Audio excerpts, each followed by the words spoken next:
Another botched execution in the United States has reignited controversy over the death penalty, specifically death by lethal injection. The drugs the man on death row was given didn't work the way they were supposed to. It led to a long, agonizing death. And now, as Paul Johnson reports, the governor of Arizona wants an investigation.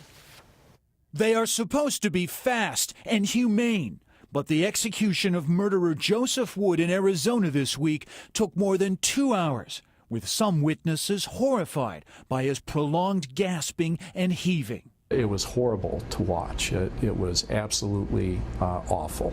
It's the third execution in the U.S. this year that didn't go according to plan. The problem: some of the drugs used in the lethal injection process are no longer available from suppliers that don't want to be associated with the death penalty. So executioners have had to improvise. These are experimental cocktails. So, we don't really know that, and don't have any reason to know that they would work. And in fact, we have reason to know that they don't work. Well, the death penalty is an established form of justice in many states. These problems with carrying it out threaten to put it on a collision course with an even higher law, the U.S. Constitution, which bans cruel and unusual punishment.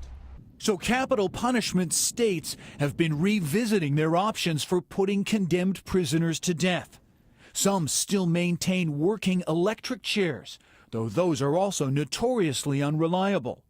And there's even talk of bringing back firing squads, highly effective, but politically unpalatable. We have the death penalty on the books. We're supposed to enforce the laws, yet we don't have a mechanism to actually do so. But for a process that's ultimately meant to be about justice, you get a very different take on this dilemma when you hear from the relatives of murder victims. How do you guys call that suffering?